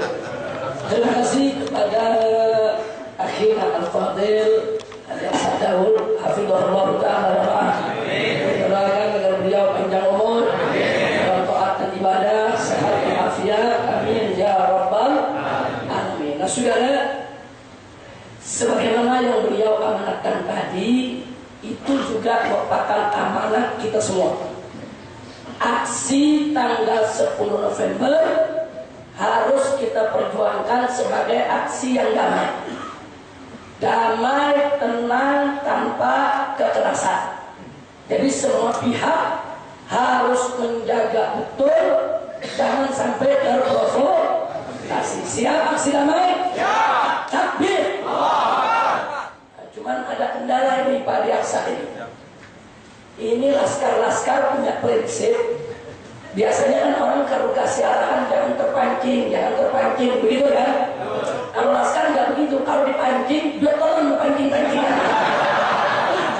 Ini yang jadi problem. Kan biasanya kalau dipancing jangan terpancing, laskar enggak begitu dipancing, apa yang mancing-mancingnya datang semua. Masya Allah, makanya besok laskar prinsip itu jangan dipakai dulu ya. Nah, jadi besok pakai prinsip pokoknya jangan terpancing dulu. Jadi ada saatnya anjing menggonggong kafilah berlalu, ada saatnya. Tapi ada saatnya juga anjing menggonggong timpuk sama batu. Kalau besok nih anjing menggonggong kafilah berlalu, kira-kira setuju tidak? Setuju. Tapi kalau nanti pemerintahnya bandel maksa, baru anjing menggonggong timpuk sama batu. Setuju? Takbir. Nah jadi sebagai informasi, jadi sudah ada surat dari Kementerian Dalam Negeri yang ditujukan kepada pimpinan DPRD Provinsi DKI pada tanggal 28 Oktober 2014 yang isinya meminta kepada DPRD untuk segera mengumumkan melalui sidang paripurna bahwa wakil Gubernur Ahok untuk dilantik sebagai Gubernur DKI Jakarta. Saya mengingatkan Menteri Dalam Negeri Republik Indonesia yang baru, jangan Anda menggunakan arogansi kekuasaan. Karena berdasarkan Undang-Undang Nomor 23 Tahun 2014, begitu juga Nomor 32 Tahun 2014, saudara, bahwa naiknya wakil gubernur menjadi gubernur itu harus melalui mekanisme. Mekanismenya adalah DPRD harus menggelar sidang paripurna, dibicarakan, disetujui, baru diumumkan. Sebelum DPRD membahas di sidang, sebelum DPRD menyetujui, sebelum DPRD mengumumkan, Menteri Dalam Negeri tidak boleh untuk melantik Ahok sebagai gubernur. Nah, jadi kita minta Menteri Dalam Negeri jangan memaksakan kehendak. Hati-hati, ini bisa memicu kerusuhan. Jadi kalau ingin Jakarta aman, tenang, kondusif, ayo sama-sama kita duduk musyawarah. Ayo sama-sama kita duduk mufakat. Itu pertama yang saya mau ingatkan. Kedua, saat ini ada Perpu yang dikeluarkan oleh Presiden SBY di akhir masa pemerintahannya. Perpu itu belum dibatalkan oleh DPR RI. Artinya Perpu itu masih berlaku sampai sekarang. Di dalam Perpu tersebut ada ketentuan bahwa wakil gubernur tidak otomatis menjadi gubernur. Jadi tolong Pak Menteri baca dulu Perpunya. Jangan Anda jadi menteri seenaknya bikin pernyataan. Anda ini pejabat publik, pejabat tinggi, jangan sampai nanti pernyataan Anda menjadi bumerang buat diri Anda. Perpu yang dikeluarkan Presiden SBY di akhir masa pemerintahannya ada klausul yang menyebutkan wakil gubernur tidak secara otomatis menjadi gubernur. Dan undang-undang tentang pemerintah daerah tahun 2014 pun, saudara, Kementerian Dalam Negeri bisa melantik wakil gubernur menjadi gubernur kalau sudah disetujui oleh DPRD. Ini DPRD belum setuju. DPRD belum memutuskan. Dan jadi jangan coba-coba Menteri Dalam Negeri menggunakan arogansi kekuasaan. Kalau Anda menggunakan arogansi kekuasaan, nanti umat Islam akan menggunakan arogansi kekuatan. Nah, tinggal kita berkelahi lagi di lapangan. Kekuasaan atau kekuatan yang menang, begitu aja, saudara.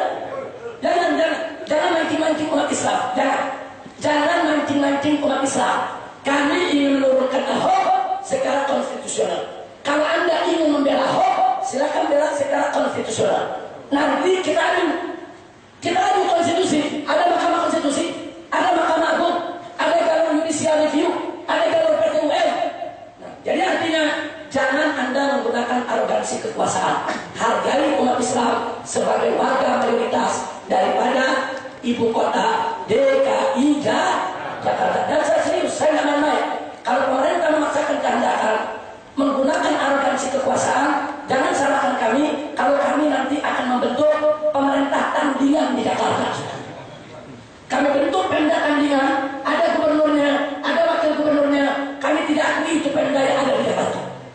Saudara, kalau PDIP bisa bikin DPR tandingan, kami juga bisa bikin pemerintah tandingan, saudara. Nah, karena itu jangan mancing-mancing. Kami menginginkan semua berjalan secara konstitusional. Jangan mancing-mancing FPI, jangan. Kalau kami inkonstitusional, kalau kami main tugro, kami nggak ngundang masyarakat tanggal 10 November. Di Jakarta, laskar FPI tidak kurang dari 50.000 orang. Kami turunkan 10.000 saja, bakar kantor balai kota, selesai, saudara.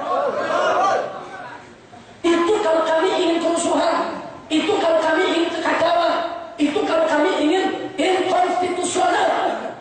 Justru saya tekankan sekali lagi, kami ingin aksi damai tanpa kekerasan, lengserkan Ahok secara konstitusional. Maka itu tentara, polisi, jangan overacting, jangan kau gunakan pentunganmu untuk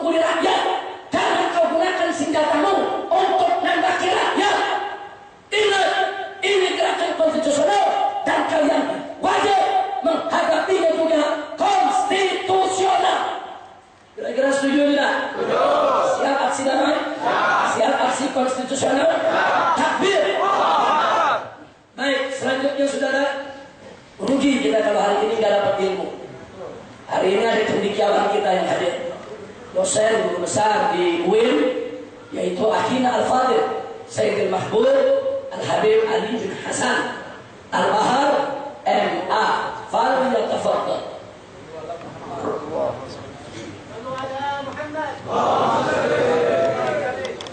Bismillahirrahmanirrahim.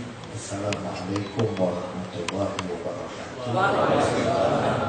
Alhamdulillah al-wahidil ahad al-fardis samad alladzi lam yalid wa lam yulad wa lam yakul lahu kufuwan ahad. Summa salatu wassalam ala nabiyyina wa rasulina wa imamina wa hujjatina wa maulana Muhammad wa ala alihi at-tayyibin at-tahirin wa ashabihi al-wadil mayamin kullama takarraratul ayyam wal layali tatajaddad. Yang pertama, saya hadir ke sini untuk mendengarkan dan mendapatkan yang mungkin saya tidak bisa mendapatkannya kecuali saya harus hadir ke tempat ini. Dan alhamdulillah saya mengharap semua saudara-saudara yang hadir dan para pendengar radio Silaturahmi pun mendapatkan apa yang hari ini kita dapatkan. Yang saya cintai dan kita cintai, sama-sama kita hormati Imam Al-Akbar FPI Habib Muhammad Rizik Syihab. Mudah-mudahan Allah berikan kepada beliau kekuatan. Mudah-mudahan kita termasuk dari orang-orang yang bekerja sama di dalam kebaikan. Yang kami cintai dan kami muliakan Sekjen Ketua Umum FPI Habib Muhsin Al-Attas dan seluruh jajaran keluarga besar FPI, dan yang saya hormati Bapak Adi Aksa Daud yang tadi membawakan hadis lam yabqa minal Islam illa ismu wala minal Quran illa rasmu. Memang ditulis oleh seorang ulama ahli hadis besar, Said Abdul Aziz bin Siddiq Al-Umari. Beliau mengumpulkan hadis-hadis yang terkait dengan ahwal sa'ah, al-arba'un al-aziziyah fi ahwal sa'ah. Di sana beliau mengumpulkan hadis-hadis yang terkait tentang fenomena-fenomena yang akan terjadi ketika kiamat sudah benar-benar akan dekat sekali. Di antaranya yang tadi disampaikan oleh Ustaz Adi Aksa Daud yang kami cintai dan kami muliakan, Habib Muhsin bin Zaid, Ustaz Muhammad Khattab, dan seluruh saudara-saudara hadirin dan hadirat dan para pendengar radio Silaturahmi. Seperti yang saya katakan, bahwa saya hadir ke sini untuk mendapatkan ilmu yang bermanfaat, ilmu yang akan membuat kita mendapatkan dunia hasanah, fil akhirati hasanah. Habib Rizik tadi banyak menyampaikan informasi-informasi yang memang kita butuhkan, dan saya juga ingin mengajak teman-teman di FPI, di Markas Syariah dan Habib Fikri lembaga dakwah. Tadi yang Habib Rizik sebutkan terkait dengan hantu itu harus menjadi bagian yang masuk dalam pelajaran sejarah Islam di Indonesia. Usahakan bagaimana pelajaran itu, dan nanti kita insya Allah akan sampaikan kepada menteri yang terkait untuk itu menjadi bahan yang jangan dilupakan, jangan terus. Itu bukan bohong, itu fakta, itu kenyataan. Dan menurut saya pribadi, dan mudah-mudahan saudara-saudara juga sepakat, bahwa itu adalah sejarah yang harus kita mengambil pelajaran dari sejarah tersebut. Kemudian yang terkait dengan akhlak, tadi Pak Adi Aksa Daud, Ustaz Adi Aksa itu menjelaskan tentang yang salah yang sana. Kenapa dia bilang, lu punya golok? Lu punya golok. Saya masih ingat, saya tidak tahu, mungkin saudara-saudara semua juga tidak jauh beda dengan saya. Saya masih ingat, ketika saya masih kecil, kalau saya berbicara lu sama ibu saya, itu kita dididik. Bagaimana kalau seorang pejabat publik? Apa tidak ada aturan? Apa tidak ada akhlak? Sehingga ini adalah keprihatinan kita yang mendalam sebagai muslim, sebagai bangsa Indonesia, sebagai warga Jakarta. Dan kita mengharap sebagaimana juga tadi Habib Rizik mengingatkan, Ustaz Adi Aksadau juga mengingatkan, semua yang akan dilakukan ini sesuai dengan konstitusi. Dan itu negara modern itu boleh, demo itu boleh. Jangan takut kalau ada yang mau demo, itu nggak ada masalah. Demo, berapa banyak di negara-negara maju yang belum dilantik sudah di demo, begitu dilantik di demo, dan selesai. Itu biasa, jangan terlalu menganggap. Dan itu adalah hak setiap orang yang ingin menyampaikan. Yang penting tidak anarkis. Dan mohon maaf kalau ada yang mancing, ada yang terpancing. Kita minta kepada yang mancing juga ditindak. Kita juga mengharap yang memancing, yang menjebak juga mendapatkan tindakan, sehingga semua itu tidak berani melanggar aturan-aturan yang sudah ada. Kemudian saya tidak ingin berpanjang lebar, saya hanya teringat dengan satu hadis Rasulullah SAW diriwayatkan dari sahabat Jabir bin Abdullah Al-Ansari. Rasulullah SAW mengatakan, la tajlisu inda kulli alimin illa alimin yad'ukum minal khams ilal khams. Jangan kamu duduk di sembarang orang alim. Tadi saya juga dengar ada KW1, ada KW. La tajlisu inda kulli alimin illa alimin yad'ukum minal khams ilal khams. Jangan kamu duduk di sembarangan orang yang dianggap alim. Itu saya masih ingat ketika kita masih sekolah di Syria, itu ada teman kita yang menggunakan istilah bahasa mereka itu zonantu zonan fakhabazani zonantu syekhan talak bukan. Saya sudah sangka, saya pikir dia orang alim, orang ngerti agama, gak taunya penyanyi.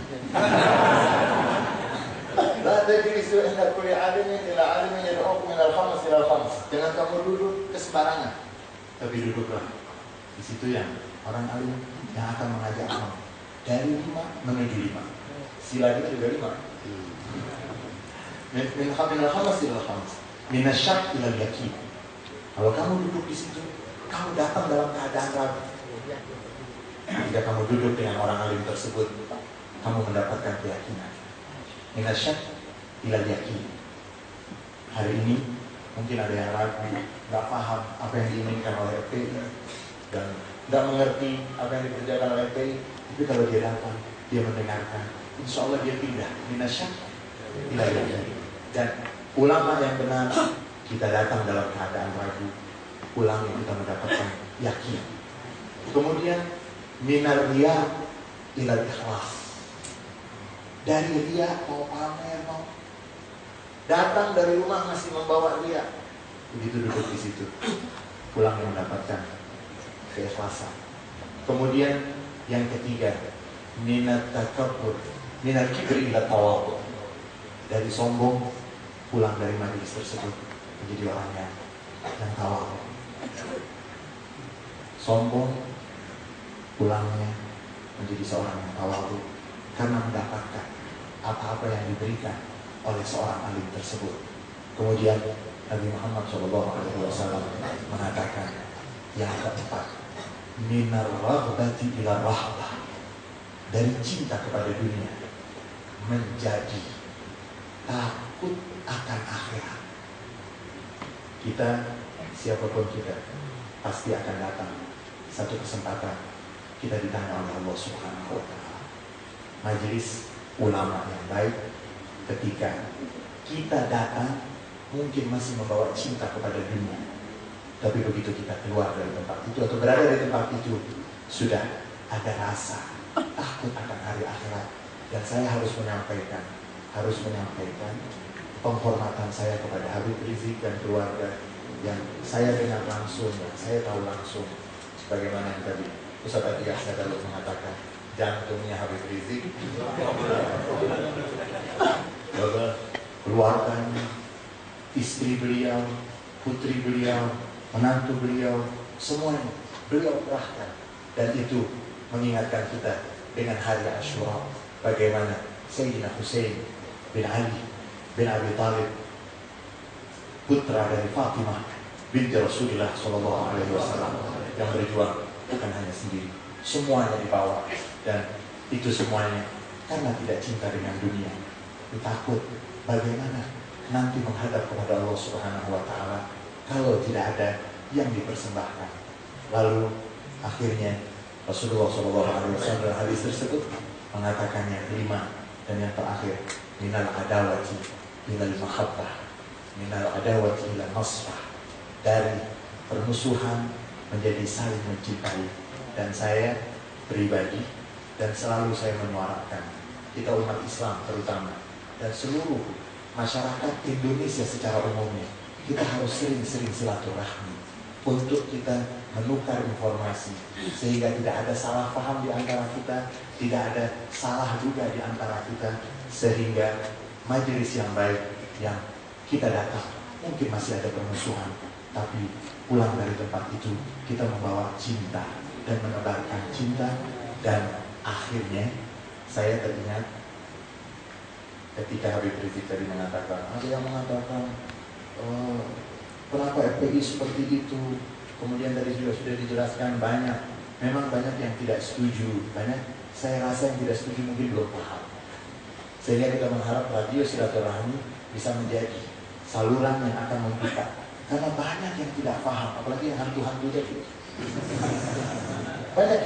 Banyak yang tidak paham. Kita mengharapkan radio silaturahmi, radio FPI itu bisa menyebarkan informasi yang benar, yang tidak ada tujuan apa-apa, karena tidak diragukan lagi nasionalismenya Habib Rizik.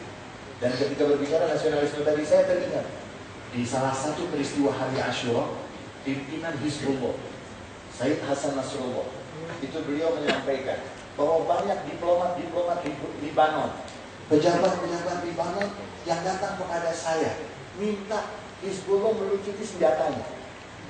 Sudah, lucuti saja senjatanya, gak usah berjuang dengan cara seperti itu. Ayo kita negosiasi, kemudian normalisasi dan seterusnya. Lalu jawaban Said Hasan Nasrullah mirip sekali dengan apa yang sering Habib Rizik sampaikan juga. Said Hasan Nasrullah, beliau mengatakan, kami ini orang yang paling cinta dengan negeri kami Libanon. Kami dilahirkan di Libanon, kami dibesarkan di Libanon, kami menikah di Libanon, kami berjuang untuk negeri kami di Libanon, anak-anak kami sekolahnya di Libanon. Kami tidak punya uang simpanan di bank-bank internasional. Duit kami di sini, keluarga kami di sini, dan kami dilahirkan di sini. Kami juga akan mati di sini. Saudara-saudara, saya rasa FPI tidak usah diragukan nasionalisme, FPI tidak usah diragukan lagi keislaman. Mari kita umat Islam bersilaturahmi, dan sebagai anak bangsa Indonesia yang kita cintai, mari kita tingkatkan silaturahmi sehingga Indonesia menjadi negara yang baldatun thayyibatun waradun ghafur. Banyak kurangnya dari saya, ma takallamtu illa imtithalan lil amr. Saya tidak berbicara kecuali karena perintah. Mudah-mudahan saya mendapatkan keberkahan dari majelis yang penuh dengan keberkahan ini. Banyak kurangnya dari saya, mohon diulangi untuk maaf yang seluas-luasnya. Hadanallahu wa iyyakum ajma'in wal afu minkum. Wassalamualaikum warahmatullahi wabarakatuh. Waalaikumsalam warahmatullahi wabarakatuh. Terima kasih banyak Sayyidul Mahbub Al-Habib Ali bin Hasan Al-Bahar yang telah menyampaikan tausiahnya dengan begitu lembut, sejuk, dan penuh hikmah. Mudah-mudahan bisa menjadi pedoman kita semua. Amin ya rabbal alamin. Tolong diingat tadi yang beliau sampaikan, hendaknya ini bisa menjadi pedoman. Karena 5 perkara yang beliau sampaikan tadi itu modal utama perjuangan kita semua. Yang pertama, dalam perjuangan ini kita jangan ragu, tapi mesti yakin. Harus punya keyakinan. Karena Allah sudah berjanji dalam Al-Quran Al-Karim, faqala ta'ala in tansurullah yansurkum wa yuthabbit aqdamakum. Jadi jika kamu sekalian membela agama Allah, Allah pasti membela kamu sekalian. Allah tolong kamu sekalian, Allah menangkan. Bahkan wa yuthabbit aqdamakum, Allah akan kokohkan, teguhkan mantap perjuanganmu, posisimu, kedudukanmu. Ini janji Allah Subhanahu wa ta'ala. Siap yakin dalam berjuang? Siap yakin dalam pertolongan Allah? Nah, yang kedua, saudara, itu juga tidak kalah pentingnya. Tinggalkan riya, raihlah ikhlas. Karena percuma semua perjuangan kita yang kita kumandangkan untuk Allah, kalau ternyata dalam melaksanakannya masih ada riya. Nah, untuk mencari popularitas, untuk mencari dunia, untuk mencari pujian. Ikhlaskan niat, dari awal langkah kita sehingga kita diberkahi oleh Allah Subhanahu wa taala. Silakan ucapkan niat yang ikhlas. Dan yang ketiga, tidak kalah pentingnya, tinggalkan sikap takabur, sombong. Allah tidak suka dengan orang-orang yang takabur, saudara. Dan berapa banyak ketakaburan itu justru mengantarkan kepada kegagalan, karena perjuangan tidak diberkahi oleh Allah. Jadi sikaplah tawadhu. Kita yakin, kita ikhlas, kita tegas, kita tetap berani, tapi tetap mesti tawadhu. Jangan sombong, apalagi sesama kaum muslimin. Yang keempat, sudah luar biasa. Dalam perjuangan ini kita mesti mampu untuk meninggalkan raghbah di dunia, yaitu keinginan-keinginan dunia ini mesti kita kesampingkan. Jadi tanamkan keinginan kita itu adalah keinginan akhirat, sehingga kita punya rasa takut kepada Allah, takut kepada siksa Allah, sehingga dalam perjuangan kita bisa lebih hati-hati dan waspada, insya Allah. Dan yang berikutnya, jangan sampai perjuangan kita ini saudara dipecah belah, diadu domba, sehingga bukan akhirnya kita mendapatkan hasil yang bagus, justru akhirnya perusuhan sesama umat Islam.